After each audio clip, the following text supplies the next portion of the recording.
I promise to be true to you in good times and in bad, in sickness and in health.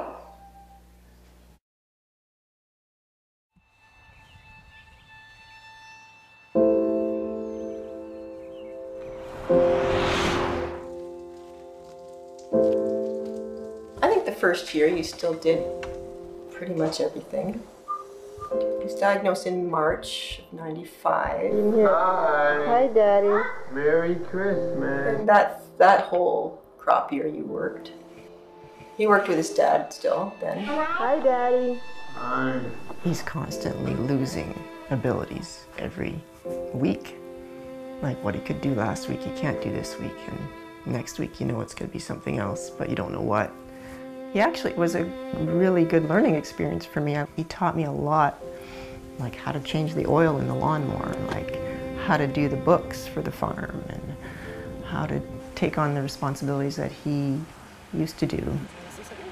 That's all red cabbage. I'm not even sure if he realized that he wouldn't be able to speak, but I remember explaining that to him. Yeah, if you do go on the ventilator, you're not going to be able to speak anymore. At that point, it was very difficult.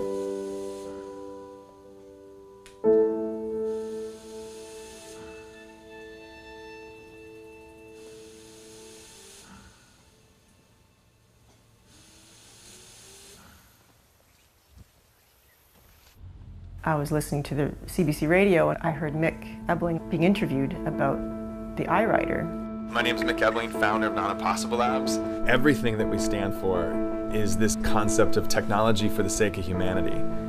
How do you take something and modify it, break it, adapt it in some way so it accomplishes maybe something that wasn't intended to do, but it accomplishes a fundamental human need that someone has. As soon as I found out about Don and Lorraine, I knew that Non-Impossible had to give Don his voice back. H-I-J. My name is Javiv Gangji, and I'm an engineer and a volunteer for Non-Impossible Labs. The goal of the device was to create something that actually allowed Don to speak audibly with his family and be able to communicate more independently. But you have to remember that he's never used a computer before. So he was diagnosed in 1995. So he missed that whole era of really accessible personal computers and cell phones. Don's never touched a computer. Like he doesn't even know how to turn one on.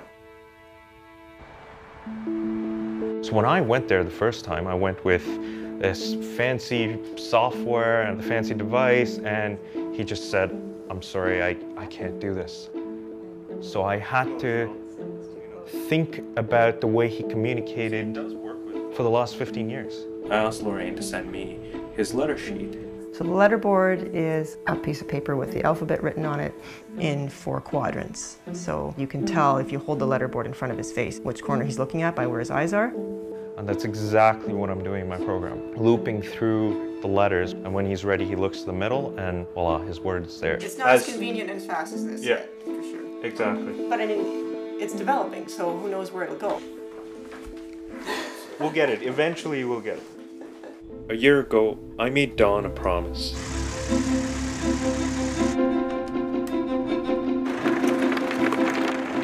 That I will find an answer that works for him specifically. Really, mainly, we want to help Javid to be able to develop this so he can help other people. That's the main motivation.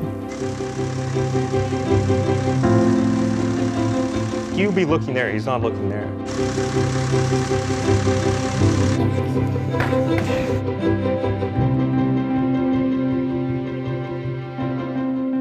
I love you, Lorraine. When I look at Don, that could be me. That could be my uncle. That could be my dad. What right do I have to do nothing about it? I just didn't imagine you flying with it the way you did, and that's it's just amazing. Mm-hmm. Clearly you have things to say, so.